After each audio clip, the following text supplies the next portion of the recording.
everyone. Thank you for coming tonight. This is the presentation, Elliott Greenblott. Am I hopefully pronouncing that correctly? You got it. Great. He's from AARP to present Scams, Fraud, and Con Artists, which is part of the public information program called Fraud Watch. And the objective of the program is to educate Vermonters in combating the ever-increasing assault from con artists by phone, email, mail, online, and in person. If there's anything else to add, I'm sure he will answer those questions. Thank you very much. Don't applaud because my goal is to scare you. I think everybody has a story about scams and fraud, and I had just mentioned one to you, which we have some very dear friends. Both of them happen to be registered nurses. He is my diabetic counselor, and I keep yelling at him because I still have diabetes, and he says, "You're better than you used to be." But they're over at our house for dinner, and Nancy, his wife, says to me, "Boy, I feel so lucky. I got a virus on my iPad, and it gave me a number to call, and I called the number, and they got rid of the virus on my iPad." And that just sort of set off the alarms. I'm going, "What do you mean? You got, oh yeah, this thing popped up on my screen and gave me a number, and I filled in the, looked at the phone number, I called them, and they showed me where the virus was, and I paid them $79.95, and they got rid of it." And I said, "You didn't have a virus." "Well, they showed me." And I said, "No, you didn't have a virus. You were scammed." And there are two things that they're looking for. One is they want you to pay them to do something on your equipment that doesn't need to be done. And secondly, did they ask you if they could have access to your iPad? "Well, yeah, that's how they fixed it." So in other words, everything on your iPad, all your account numbers that you might have on it, passwords, contacts with friends, emails from everybody in the world, right? All of that is on your iPad. "Yeah, well, they have it." Oh. So we had to immediately call the credit card company, report the fraud, told her, "Now you need to go and contact all of your credit card companies, change your passwords, cancel accounts, have new accounts issued." They're still in the process, and this was about a year and a half ago. These things are not easy to solve. And part of the problem that we face today is we deal with a technology that most of us don't really understand, but it's part of our daily life. So we use it, but we really don't have a firm grasp for what it does. So we're going to look at some of this, and I've entitled the program Fraud, Scams, and Con Artists Coming to a Computer Near You, but you can change that word computer, and you can say cell phone, tablet, any electronic device. In fact, the most recent one that I know of that has a lot of people alert, has everybody heard of Nest?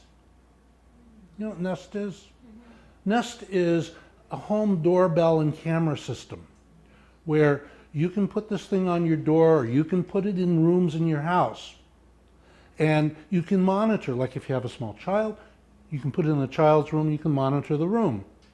You can put it anywhere. Well, they've been hacked, meaning people have been able to figure out how to break into the signal, because it's designed so that you can be at dinner at a restaurant, somebody rings your doorbell, you can see who's there. Well, guess what?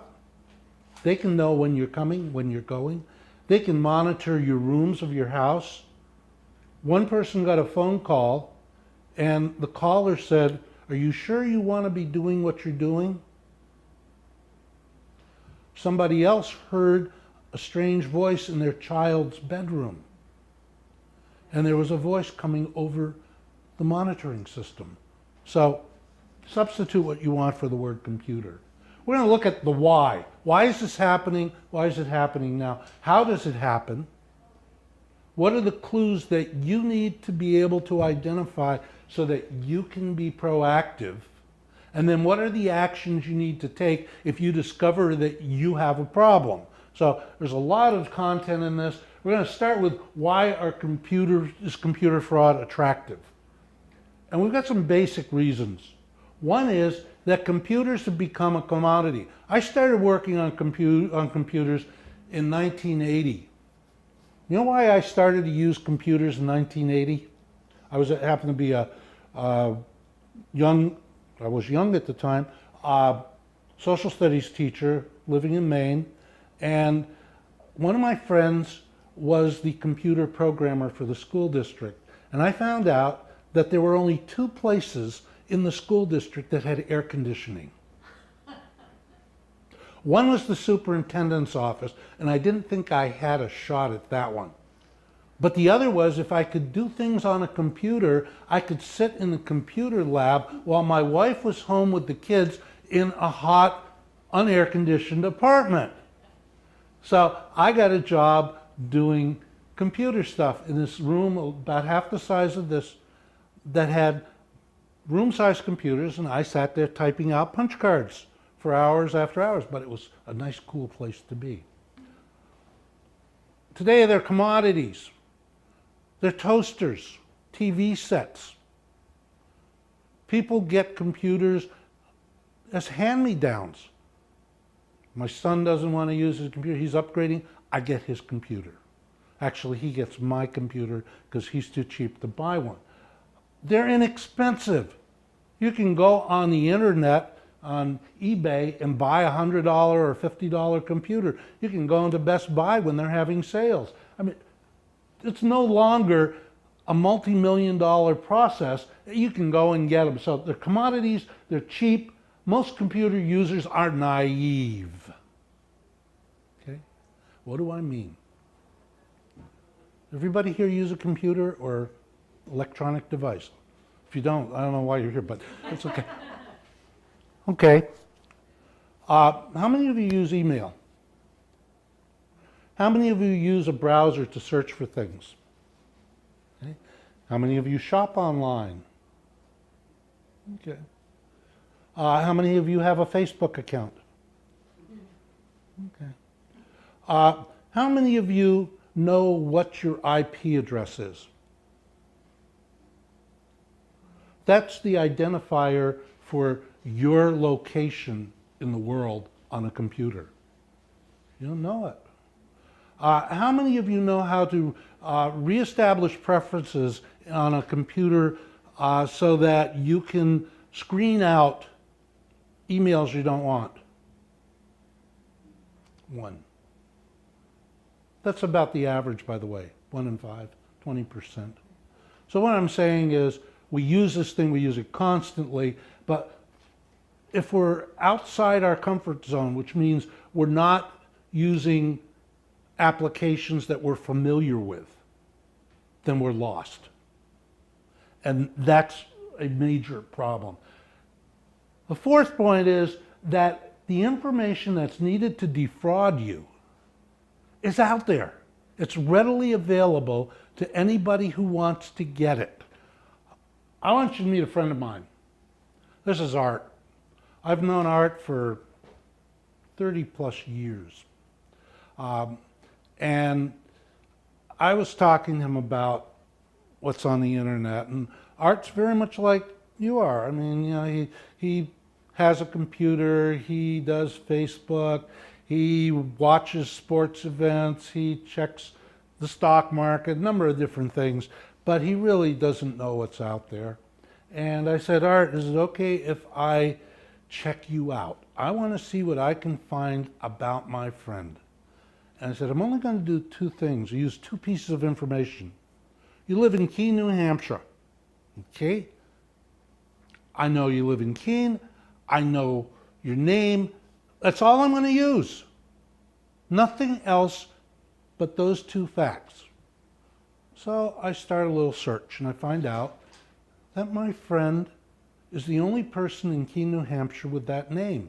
Well, that makes it a lot easier right now. So now I check out first by just doing a Google search with his name. And I pick up some facts, and then I find out that there's a newspaper in Keene called the Keene Sentinel. So I go to their website and I plug in his name. And I find out that, gee, in 2017, he was awarded a Lifetime Achievement Award by the Cheshire Medical Center. So I pulled up the article, and I found out from that article that he was a practicing urologist in Keene for 40 years, that he had retired, but it also said he had graduated from Dartmouth. So I went to the Dartmouth website, to the alumni pages, and I found out when he graduated. I also found out what his rank in class was.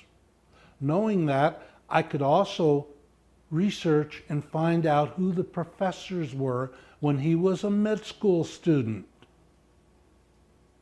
Not bad. I also checked out a few other things. He's very lively on Facebook. So I looked at his Facebook account and I found he had a granddaughter, Heather, who had just graduated from college. And he was talking in glowing terms about Heather, what she was taking in school. And didn't take too long. And I did a Google Earth search and I found his house. So now, I know where he went to school. I know what he did for a living. I know what his rank in class was. I know one of his family members. I know where he lives. He's set to be scammed. So that phone call could be, "Hey Art, how you doing? It's Elliott. You probably don't remember me, but we both graduated back in '51 from Dartmouth. But I'm sure you remember Professor Smith. He taught that intro anatomy class. Yeah, he was terrible." See, I'm building a relationship on the phone. He's starting to think he knows me, even though he doesn't. So I can start, the reason why I'm calling you is because we're trying to raise some money for the scholarship fund. And, school's a lot more expensive than it was when we graduated back in '51. I'm wondering, would you be willing to donate $1,000 to the scholarship fund? I'm going to start where I think I can hit him. If he doesn't take 1,000, will I go for 500, 250? I'm going to keep trying. Hopefully he will say, I'll do $250. Great. If you could give me a credit card number right now, we could activate that money into use by one of our students. American Express, sure. Could you give me the account number and the 4-digit code that's on the front side of the card? Great. And the expiration date, $250? Fine. You'll get a receipt from the School Alumni Fund in a day or two. So, I'd really like to talk to you, but I need to call some more alumni. Maybe we can get together at some point soon because you live in Keene and I live over in Manchester. Thanks. Is it hard? All you have to do is have the correct mindset. So what's out there? What's out there about you? Just that. Some of it you have to pay for. Some of it is very free. Some of it you have to dig around for.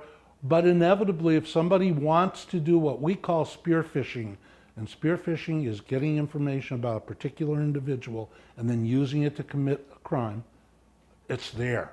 It's just a matter of how much work and effort I want to put into it. So if I feel I have a good chance of taking money from you, I will do it. How's it committed on your computer? Well, there are 3 basic ways. One is through email messaging. We all get emails. I get about 300 a day. That's kind of high. And probably 90% of them I could just throw in the trash, but I like to see what Donald Trump is doing, and I like to, I'm sorry. Anyway, I get all these emails. That's one good way to try to break into me. Imposter websites, and we'll see some examples, by the way, of an email message, imposter websites, and also pop-up windows, or sometimes called hot links, and Trojan horses. Here's an example of an email. This one I actually didn't get. It came to one of my colleagues in the Fraud Watch program, a lady who lives in Manchester, Vermont. And you can see that it isn't even to her. It just says, to order at applestore.com. There's no such website. There's no such place as applestore.com, but it's intriguing. And look where the message is from. Payment understroke struck 3 at verthiers.net.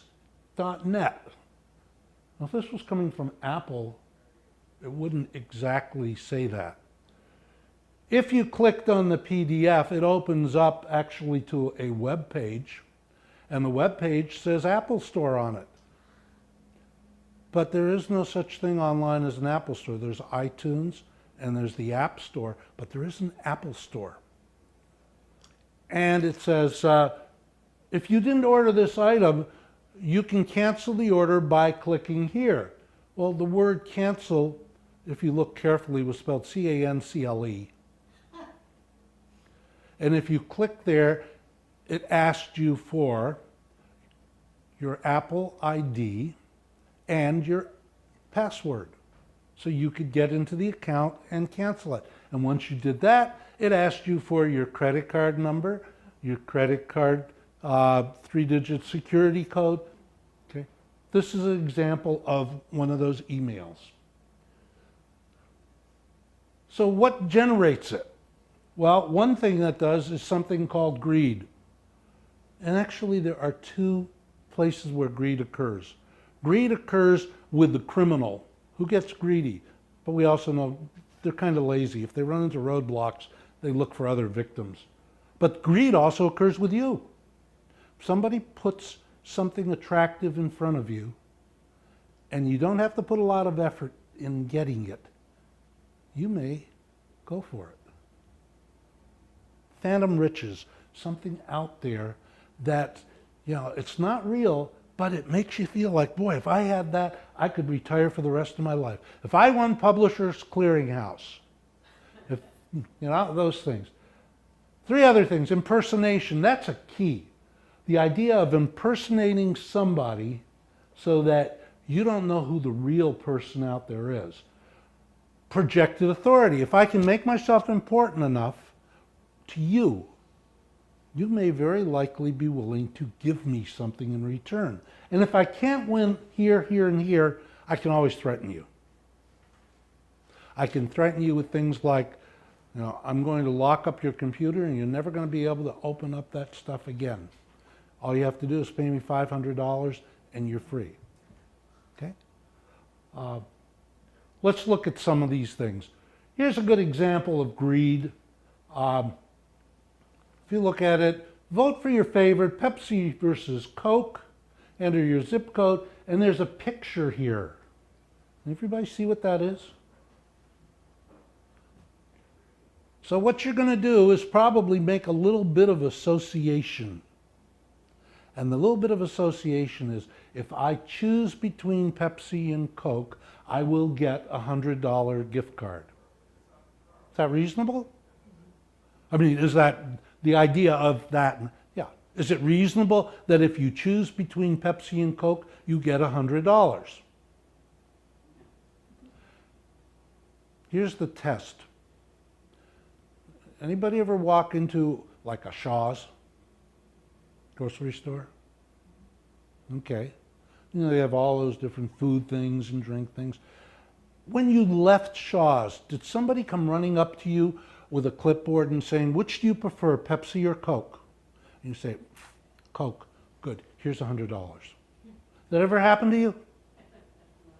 That's a person standing in front of you. Do you think it's going to happen to you on the internet? Think again. I won $1 million in an online lottery, and just as I was entering my social security number and other requested information to transfer the money to my bank account, the computer froze. Oh. Here's an example of an email. This came from Mr. Ibrahim Ahmed, the manager auditing and accountancy department, Bank of Africa in Burkina Faso. Does everybody know where Burkina Faso is? Obviously, it must be an important place. It's a landlocked country in Africa. I got your email account while searching for building. I bring forth a business proposal to 12.5 million US dollars. How many people live in the United States? Why would you get an email from some guy in Burkina Faso offering you a share in $12.5 million? Does not happen. But he is so confident that he wants your name, your age, your phone number, your profession, and your country. Interesting. I actually got this one.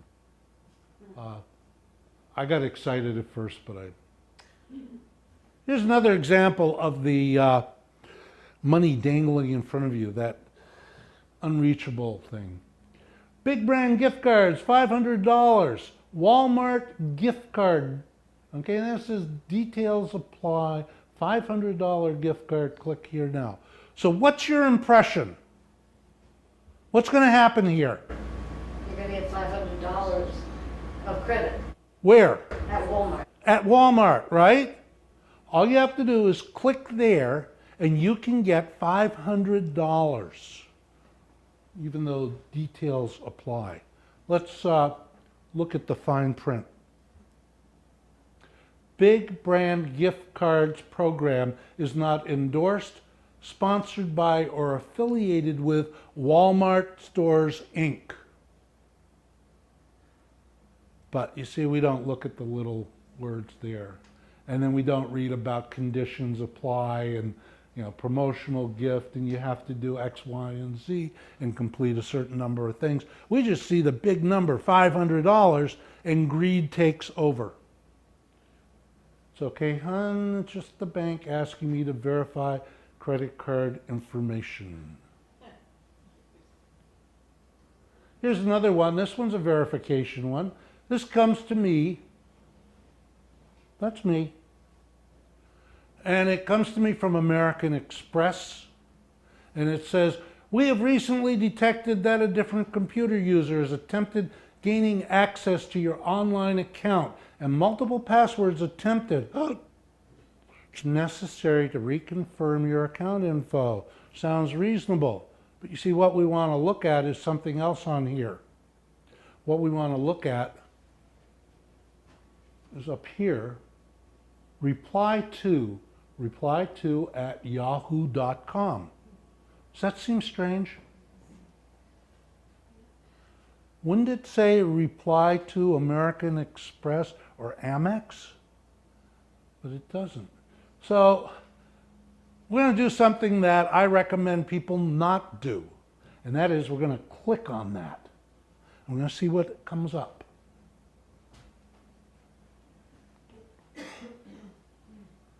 They want to verify my account. It's the Security Center, American Express, got the logo up there, wants my ID password, first name, last name, home address, city, state, zip code, date of birth, place of birth, social security number, mother's maiden name, mother's date of birth, phone.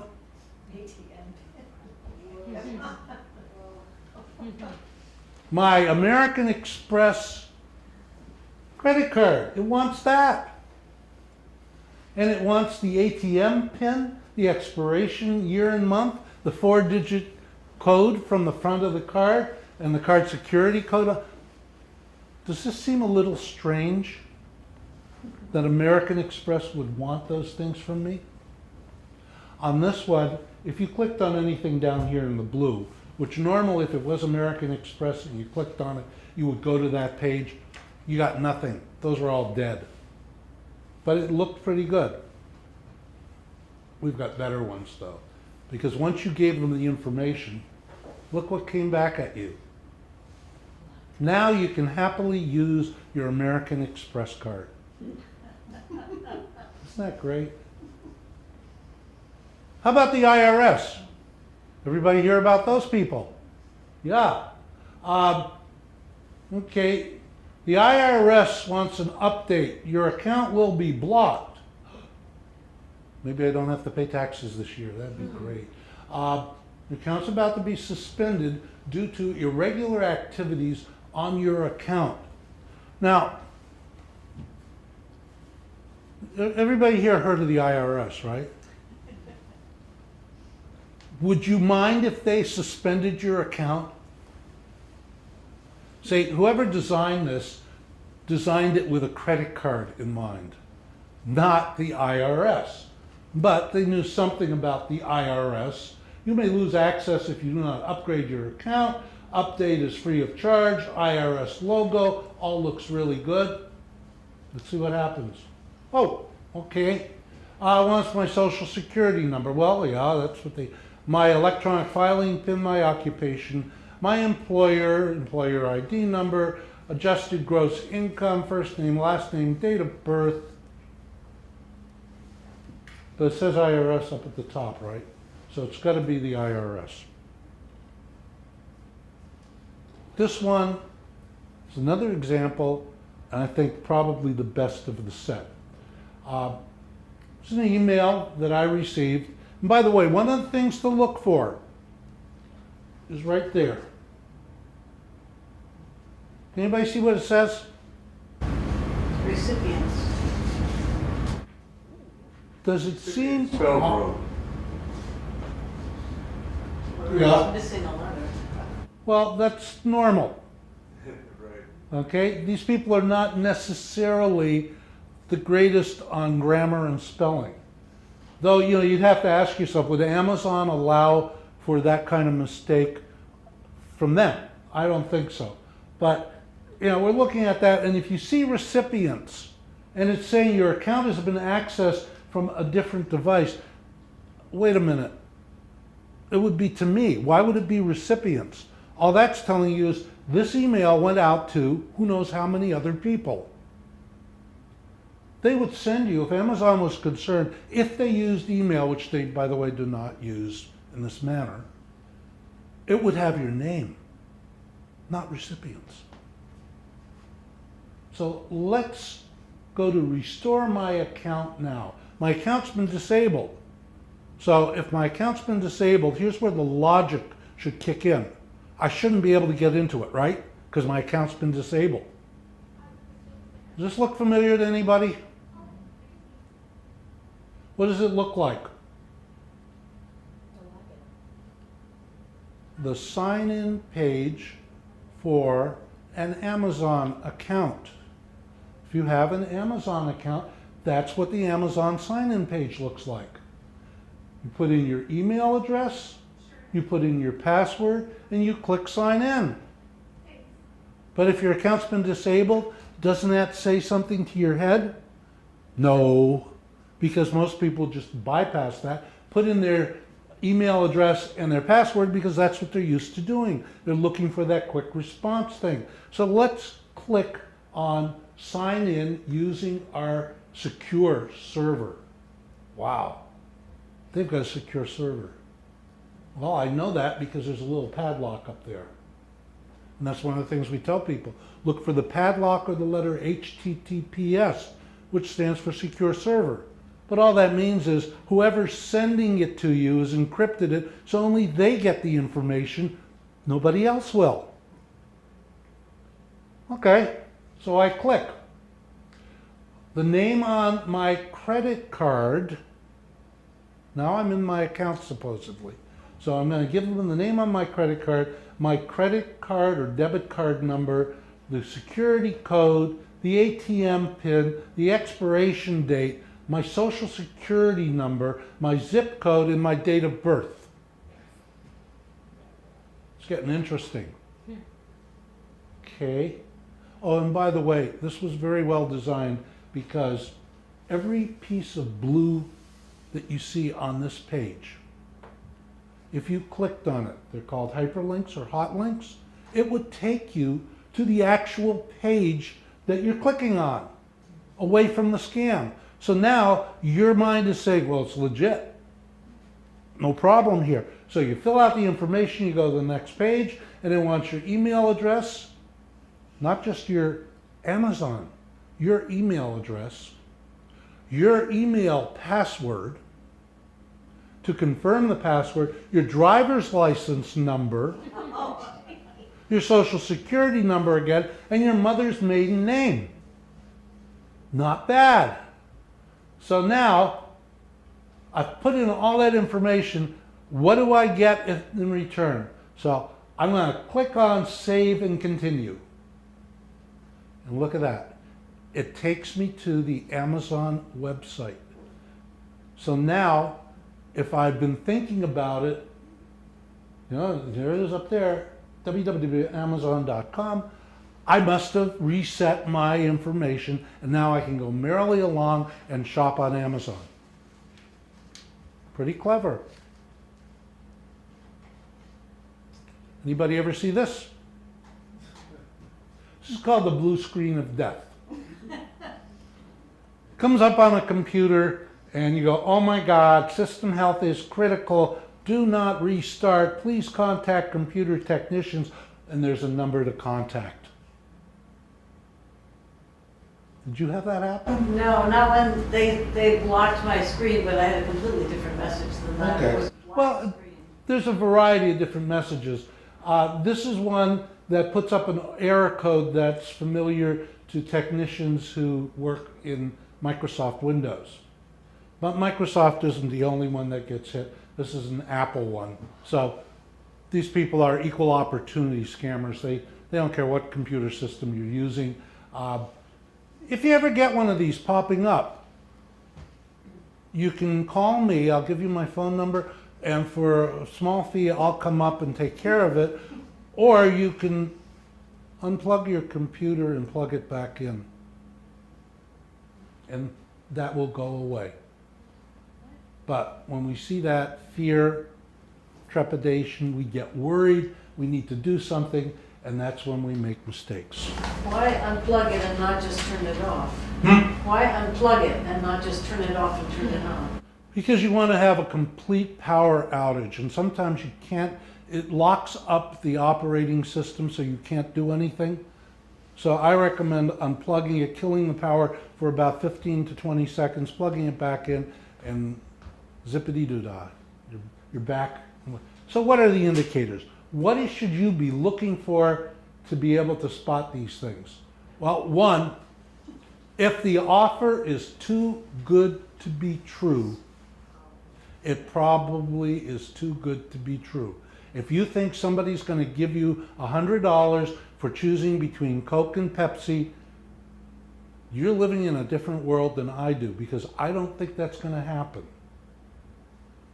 Poor Sperling or Grammar.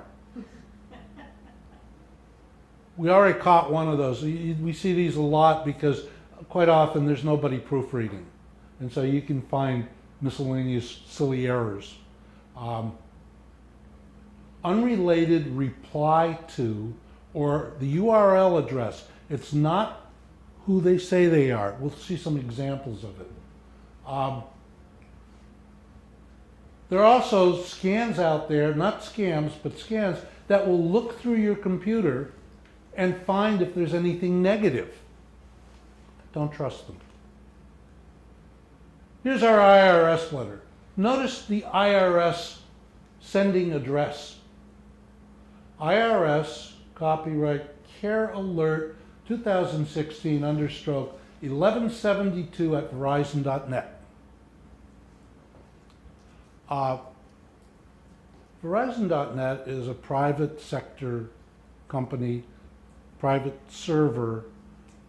Would a government agency use a private server after a certain former Secretary of State got into trouble over using a private server? I don't think so.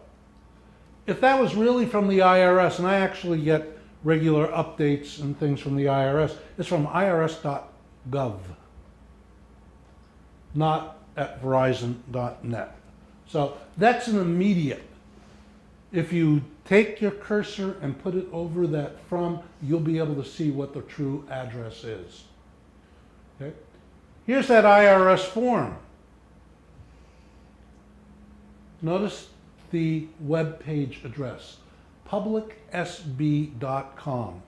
Again, if this was the IRS, and you would never get something from the IRS that looks like this, it wouldn't say public SB, it would say irs.gov.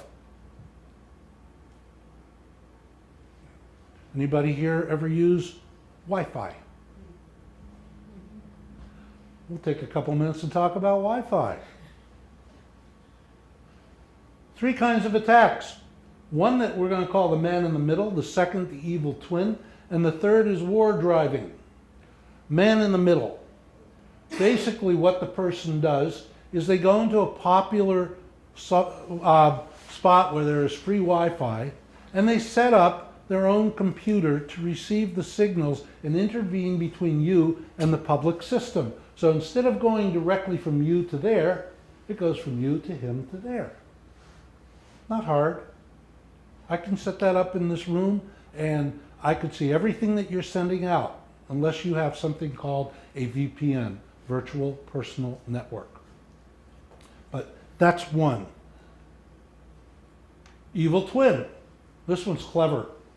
You walk into a place like, let's say, Starbucks. No Starbucks here, right? There is? Oh, not here. Okay, you walk into a McDonald's, let's say, or a Starbucks, or any place like Panera has free Wi-Fi. And you go to log into their Wi-Fi system. And what the criminal does is they use a more powerful Wi-Fi networking. And instead of spelling out, let's say, starbucks.com, they spell out starbuck.com. Looks similar. You click on that because it's the first Wi-Fi network that shows up on the list, and now you're going through them. And it's not hard to overpower a local Wi-Fi network. All you need is a more powerful computer. A lot of places that offer free Wi-Fi have very low-end computers. So it's a way to try and get through to them. Anybody here ever stay at a hotel or motel that has free Wi-Fi? Yeah, all you have to do is log in. They give you a free password and whatever. Do you ever think that if there's 100 rooms at that location, there are 100 possible people in that location that could be hacking into your computer? It's free. See, we get lured into things like free. And as a result, we get caught. So yeah, you're in the privacy of your hotel room and you're logging in, but the person on the other side of the wall could be looking in on you on your computer. So you need to be very careful in any place that offers free public Wi-Fi or even free Wi-Fi with a password, because you know what? That password that you're using to get into the hotel system is the same password everybody else in that hotel is using. Now, it may designate you by saying you need to put in your room number, but they don't have separate routers for each room. It's one network. So again, you need to use something called a VPN, a Virtual Personal Network. And the third thing is war driving. These are people who ride around and they have somebody sitting on the passenger seat of their car, and the person has an open laptop. And what they're looking for is somebody who does not have an encrypted Wi-Fi system at home. And as soon as they find one, they hack into it, because there's no password protecting it. So it doesn't take too much to get into that home system. We don't see a lot of it up here. We have seen a lot of it in southern Vermont, particularly around Bennington. So what do you want to do, or what don't you want to do?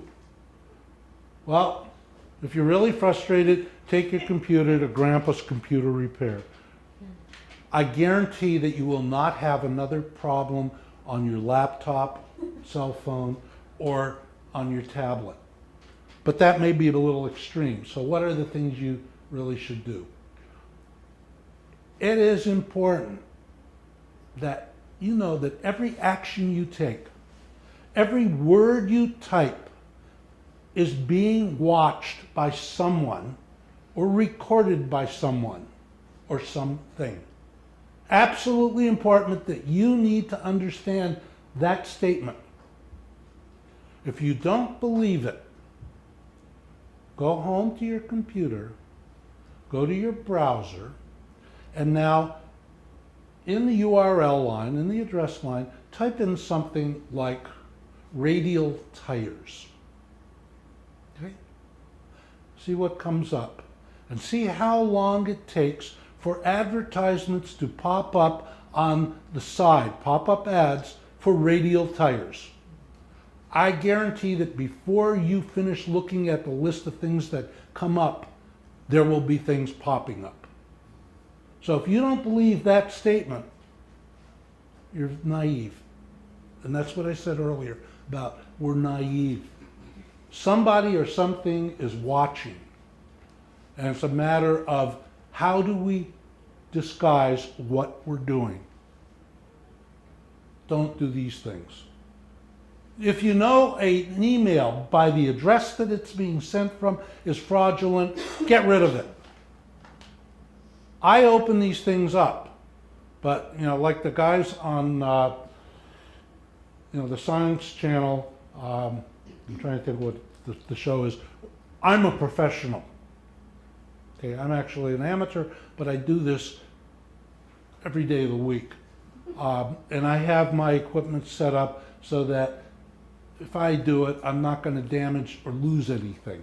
Don't play around with these people. They are dangerous. Don't open attachments on emails unless you know who has sent the attachment. If you see something that looks attractive and you don't know who's sending it, don't open it. Don't click on the hot links, on the hypertext lines, because if it looks suspicious, it probably is. It's when you do that, when you hit the hot links, when you open the attachments, that things get installed on your computer that you don't want to see. Now, there's a myth out there, and that is if you use an Apple computer, like this one, or an iPad, that you won't get viruses and you won't get malware. It is a myth. That was true 5 years ago. It is not true today. Mac computers are as much in need of having malware protection as a PC. The last one of the don'ts in this page, don't ignore personal threats. If you are personally threatened, report it to the police. Don't call them to say you got a call from the IRS and they're going to come. That's not a personal threat. That's a stupid comment. And the police are going to say there's nothing we can do. But if somebody threatens you by name, you need to report it. Some more don'ts. If you get an alert on your computer, don't respond to the alert using the contact that's provided. They say, click here, call this number. Don't do that. If you get an alert from American Express and you happen to have an American Express card, take out your card, look at the number on the back side of the card, call that number and say, is there a problem? That's how you deal with it. Don't respond to things that pop up on the screen, because odds are it's not American Express. Don't click unsubscribe. People do that all the time. All you're doing when you have a fraudulent or suspicious email is you're simply saying, click, I'm here, send me more. You don't want to do that, because that's where you get in trouble. It's the same thing when you get that phone call and says, press 2 to be on our do not call list. All you're doing is confirming that you're a real person and call me some more. This one drives me nuts. I have a lovely neighbor. She is really great. She watches our house when we're away. She has 3 grown daughters. And what she loves to do is post everything that happens to her kids and everything that happens to them on her Facebook account. So you can go to her Facebook account, you can see where they're going next week, when they're going, who they're going to see next week. Facebook is not the place to do that. Social media is not the place to do that. If you want to alert family members, friends, and whatever, create an email list and send them an email. And that way you're restricting it to a set number of people. Don't conduct personal financial business on a public Wi-Fi system or a public computer. Don't walk into the local library and check your brokerage account. Don't pay bills on that computer. Because you don't know, no offense to the library, but you don't know who else has been on that computer. And a really good cyber criminal is hard to detect. So do that stuff in a secure manner. And I'll get into how you build that security. Things to do. One thing that we recommend is register for fraud alerts. On the back page, there's a list of contacts, loads of them, including fraud alerts from the state of Vermont, from AARP, from the Federal Trade Commission. I think there are actually 5 different, Better Business Bureau, yeah. But you can register for them and they'll send you alerts when there's a problem that they're picking up on. It's an easy way to keep yourself educated. Install and update your virus and malware software and your operating system. How many people here have a PC? Okay, a few. Does Windows XP sound familiar to you? Okay, Windows XP was an operating system that was designed by Microsoft about 1998, 1999. Do you know that about 25% of the PCs in the United States today are still operating using Windows XP? Microsoft does not support Windows XP. They don't issue patches, updates. But yet a quarter of the people in this country say, well, that's okay, which means they're vulnerable. So update. Beware of what you post in social media. I gotta keep saying that. 3, recognize HTTPS or the padlock icon. Here's my, actually this is my Ticketmaster account. HTTPS. If it says that, it means it's an encrypted server. When you send stuff to them, it can't be read by someone else. Of course, if you're sending it on an encrypted server to a criminal, they can read it, no other criminals can. So use robust and unique passwords on all accounts and change them periodically. A robust or unique password uses uppercase and lowercase, uses digits, and uses symbols. Our current recommendation is use what we call a passphrase. For example, it could be all the king's men, only instead of the letter A, you use the @ sign. Instead of the letter L, you use the number 1. So it's @ 1, 1, T, letter 4 for the H. You create a system that makes sense to you, but don't use the same one for everything. What I do is I have a little notebook and I put all my passwords in there. I also use a Mac. Macs have a system called Keychain, which allows you to store passwords on your Mac. Having multiple passwords doesn't seem to stop hackers, but it sure stops me. Yeah. Blacklist. If you don't want to get emails from particular people, from particular places, you can blacklist it in your email client server. And you can send that message, instead of to your inbox, you can go to your junk folder. You can set your junk folder to empty itself after X number of days. Most computers allow you to do something called sharing. My computer, this one and the other 3 that I have at home, and my wife's computer, and our 2 iPads and our cell phones all have, when we're at home, sharing activated, because I like to be able to go from one computer to another computer. If I have my desktop one and I want to do something, watch TV, I don't want to have to re-log in. I can share. I can send things to my wife without having to send an email. When I travel, sharing is shut off because when sharing's open, anybody can get into my computer. Purchase and install a virtual personal network. Look it up on the internet. Just type in VPN in the search line. You can go to a source called cnet.com and they rate the VPNs. What a VPN does is it takes your message, it encrypts it at the site of your computer, sends that message out to a server somewhere out in the rest of the world that they own. It's unencrypted at that point and then put out on the internet. So somebody looking over your shoulder in terms of electronically cannot see what your messages are. VPNs can cost as little as a few dollars a month or $20 to $30 a month. They offer different things, but check out what you think you need. Some of them that offer different things include virus protection, cloud storage. I don't use that stuff. I have a very basic VPN. I actually have 3 different VPN accounts because depending on where I am, I use different ones. And also, if one is clogged, meaning there are a lot of people logged in, I can switch to another one.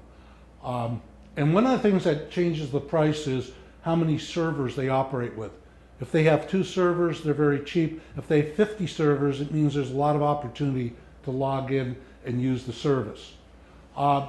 Use password encryption on Wi-Fi. I described war driving. When people don't put a password on their Wi-Fi network, they're asking for trouble. Validate before you donate. I get emails from this guy, Mitch Wertlieb. God, it is horrible. I don't know him.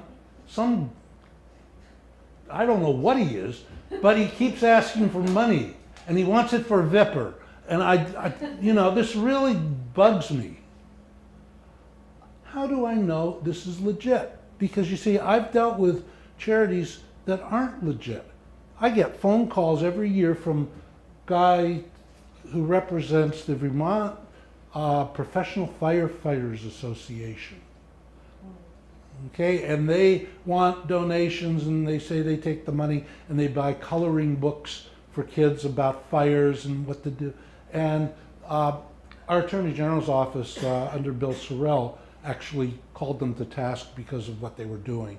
They weren't identifying themselves as paid professional fundraisers. I got a phone call from the New England Sheriff's Association. They were raising money for bulletproof vests for canines. Legit. I have a very close friend. His name is Chad Schmidt. He's the sheriff of Bennington County. And I called him up and I said, Chad, bulletproof vests for dogs? And he said, do you know what happens when a dog is out there and you've got a perp and you want to stop him and the dog goes after him and the guy has a gun? He kills the dog. I said, those are valid. And I said, what about the New England Sheriff's Association? And he chuckled. You see, if it's a professional fundraiser, by law, they have to identify themselves as a professional fundraiser. So when you get that call, say, are you a professional fundraiser? And they have to say yes. If they don't, they're violating the law. Second question to ask, how much of the money you collect goes to the Sheriff's Association? And the gentleman on the phone with me said 16%. And I sort of went, how much? He said, 16%. And I said, so you keep 84% of the money you collect? And he said, well, it's expensive paying the salaries, phone bills, click. So I get this from Mitch. And it says, we want money. But let's say I don't know anything about VPR. And I don't know Mitch Wertlieb. He's never come to the house for a glass of wine. So I don't know him. So I want to check him out, and I want to check out this charity. So what I do is I go online to something called Charity Navigator. And I plug in Vermont Public Radio, and it gives me a rating. In this case, their overall rating is 93.80 out of 100, 4-star. That's the highest star rating you can get. And they rate two things. One is the financial purposes of the company. Financial score. Their purpose is to provide public radio. How good are they at doing that? They're doing it really well. Most of the money they collect goes to the service that they provide. Second area, accountability and transparency. Can you see their books? Okay, the higher the score, the better. So they're up here in this number 4 category. That's how you know this is a good charity to donate to. If that yellow dot was anywhere down here, there's something wrong. Don't fall victim to it. Okay? Some other things to do. If you are involved in cyber fraud, report it. If it has to do with credit card fraud that's perpetrated against you or government agency that's being impersonated, contact that agency or that credit card company. There is, by the way, all of this information is on a sheet in the back. So don't worry about having to copy everything. Vermont Attorney General's office operates a consumer assistance program. If you call or email them, tell them what your complaint is, they follow up on it. AARP's Fraud Watch Network, we have a volunteer staffed phone network where you can call in and say, I think this is a scam, and they will walk you through it. And then we also have a website, aarp.org, Fraud Watch Network. Come on, why aren't you going? Okay. So, final piece. What are the steps you can take? Well, number 1, monitor your accounts. Some people are afraid to do that. It's very safe. Go online, establish online access. That way, anytime you want to in the month, you can go into your account and see what's happening. You can say, I didn't realize I spent that much. That's what I do all the time. It's okay.